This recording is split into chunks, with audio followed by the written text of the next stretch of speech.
আমরা সেই মাহেন্দ্রক্ষণে পৌঁছে গেছি বন্দরের কাছাকাছি এবং ফ্লাইওভার থেকে স্পষ্ট আমরা বন্দরটিকে দেখতে পাচ্ছি সারি সারিভাবে স্তরে স্তরে সাজানো কন্টেইনার গুলো এবং পাশাপাশি অনেক দূরে ক্রেনের মাথাগুলো দেখা যাচ্ছে, ক্রেনের হেড গুলো, এবং দেখতে পাচ্ছি যে ক্রেন চলছে, সেই কন্টেইনার ওঠানামা করছে, শিপ চলমান রয়েছে, শিপ থেকে ওঠানামা হচ্ছে, বিশাল একটা অংশ জুড়ে রয়েছে বাম পাশে। শুধু এই বন্দরের খুব আশ্চর্যজনক সুন্দর দৃশ্যাবলী, যদিও এটি রাতের বেলা অনেক সুন্দর হয়ে ওঠে এবং মনে হয় না যে আমরা দেশে আছি। তো শুধুমাত্র বন্দরের এই নান্দনিকতা ফুটে উঠবে এই ফ্লাইওভারটিতে উঠলে, আদারওয়াইজ কোনোভাবেই এই নান্দনিকতা কিংবা সৌন্দর্য পরিলক্ষিত হওয়ার কোনো অবকাশ নেই।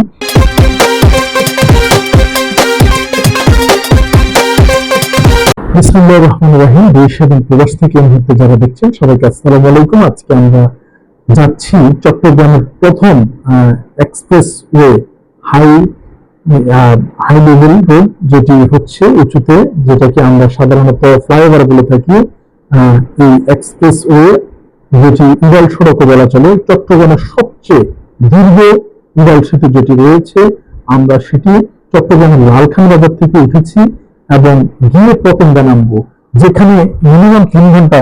হ্যাঁ, আমি সেটিং করলাম ক্যামেরাটা, এরপরে আপনাদেরকে দেখাচ্ছি ভিউগুলো।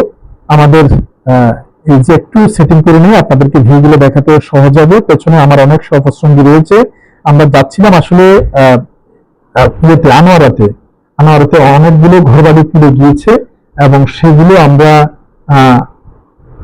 সহায়তা করার জন্য যাচ্ছি। সেগুলোতে এই যাদের ঘরবাড়ি তুলে কিছুই নেই, কিন্তু যাওয়ার পথে প্রথম এই সড়কটি আমরা খোলা পেয়ে উঠেছি এবং আপনাদের সাথে অনুভূতি শেয়ার করছি। আমরা দেখতে পাচ্ছি স্পিড ব্রেকার অতিক্রম করে আমরা যাচ্ছি অনেক উঁচুতে এক্সপ্রেসওয়েটি, এবং এটি ধরে খুব সহজেই আমরা পতেঙ্গা চলে যাব এবং কোনো ধরনের যানজট নেই। এবং নিচের আরেকটি ফ্লাইওভার, যেটি দেওয়ানহাট ফ্লাইওভার নামে পরিচিত, এবং নিচে মেইন রোড। এক কথা আমরা 3 তলায় অবস্থান করছি, এরকমই একটা ভাব। প্রথমে রাস্তা, তার উপর ফ্লাইওভার, তার উপরেও আমরা চলে যাচ্ছি। এবং আমাদের যে অ্যাম্বুলেন্স যোগে যাচ্ছি আমরা। বাইরে বৃষ্টি পড়ছে, যে বৃষ্টির মধ্যে আমাদের গ্লাসগুলো লাগানো রয়েছে এবং আমাদের গাড়ি ছুটে চলছে। আমাদের অনেক সফর সঙ্গী রয়েছে, মানবিক ভাইরা, সবাই একসাথে এই মানবিক কার্যক্রমে আমরা অংশ নেওয়ার উদ্দেশ্যে বের হয়েছি।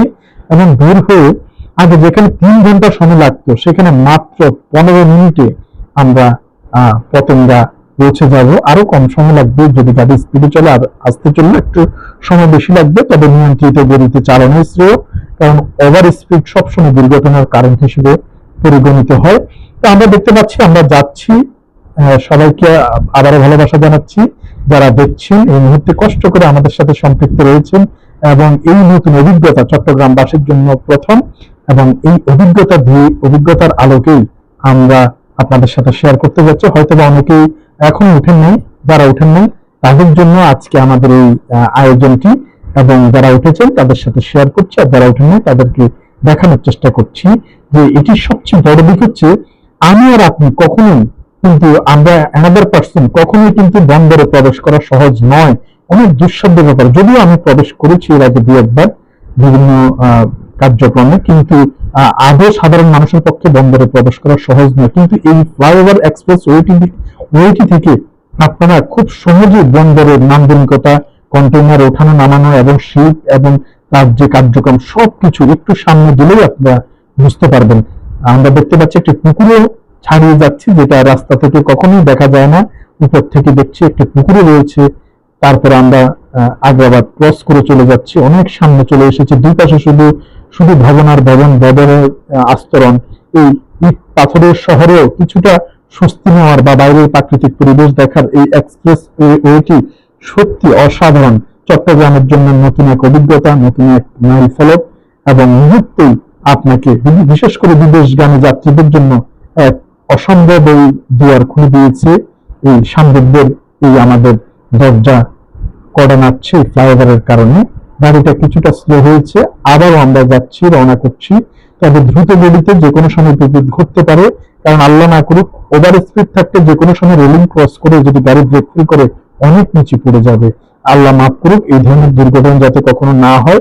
আমরা সেই মাহেন্দ্রক্ষণে পৌঁছে গেছি বন্দরের কাছাকাছি, এবং ফ্লাইওভার থেকে স্পষ্ট আমরা বন্দরটিকে দেখতে পাচ্ছি সারি সারিভাবে স্তরে স্তরে সাজানো কন্টেইনার গুলো, এবং পাশাপাশি অনেক দূরে ক্রেনের মাথাগুলো দেখা যাচ্ছে, ক্রেনের হেড গুলো, এবং দেখতে পাচ্ছি যে ক্রেন চলছে, সেই কন্টেইনার ওঠানামা করছে, শীত চলমান রয়েছে, শীত থেকে ওঠানামা হচ্ছে, বিশাল একটা অংশ জুড়ে রয়েছে।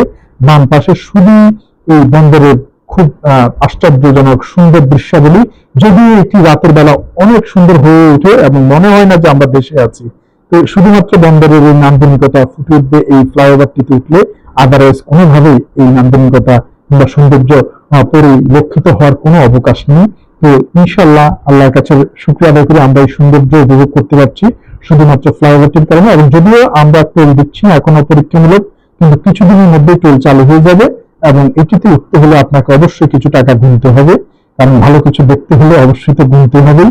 সেই নিরিখেই তারপরেও এগিয়ে যাক আমাদের দেশ, আমাদের চট্টগ্রাম। সবাই আসবেন, দেখবেন এবং এই সৌন্দর্য উপভোগ করবেন। আল্লাহ বলছে তোমরা ঘুরো এবং দেখো।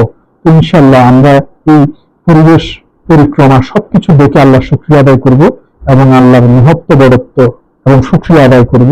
ইনশাল্লাহ আল্লাহ চাইলে অনেক কিছুই করতে পারে, এবং আল্লাহর দুনিয়া যে অনেক সুন্দর আমরা এটাতে উঠে আবারও দেখব, এবং চট্টগ্রামবাসীর জন্য এক নতুন অধ্যায় শুভ সূচিত হয়েছে। এবং ইনশাল্লাহ সবাই আসবেন। সবাইকে অনেক অনেক ধন্যবাদ জানিয়ে আমরা কিছুক্ষণের মধ্যে বিদায় নেব। ধন্যবাদ সবাইকে। সালাম আলাইকুম।